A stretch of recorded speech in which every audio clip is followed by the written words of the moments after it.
সুপ্রভাত বন্ধুরা, সবাই কেমন আছো?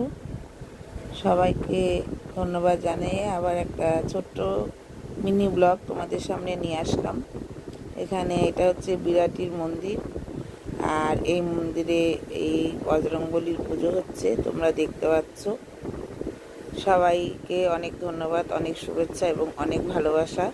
সবাই সময় পেলে এবং চেষ্টা করবে মন্দিরে এসে ঠাকুর দর্শন করে যেতে। এখানে শুধু বজরংবলীর মূর্তি নয়, এখানে আরও অনেক ঠাকুরের পুজো হয়।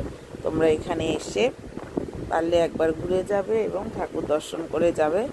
খুবই সুন্দর এবং খুবই ভালো লাগবে। এখানে মনে একটা শান্তি আসে যদি আমরা মন্দিরে ঠাকুর দর্শন করি, মন্দিরে যাই, তাহলে কিন্তু আমাদের মনে একটা আলাদাই একটা শান্তি আসে। দেখো মন্দিরটা তোমাদের দেখাচ্ছি, খুবই বড়। বিরাটিতে একদম স্টেশনের থেকে বেশি একটা দূর না, স্টেশনের সামনেই।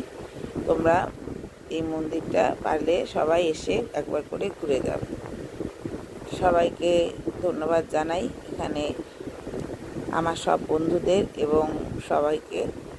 খুবই সুন্দর। দেখো বজরংবলীর পুজো এখানে হচ্ছে। এখানে রোজই পুজো হয় বজরংবলীর, প্রতিদিন, এবং সব ঠাকুরেরই প্রতিদিন এখানে পুজো হয়। ঠাকুরমশাই পুজো করেন, খুবই সুন্দর পুজো হয়। তোমরাও চাইলে এখানে এসে পুজো দিয়ে দিতে পারো। অনেক ধন্যবাদ, অনেক শুভেচ্ছা, অনেক ভালোবাসা। Thank you so much everyone.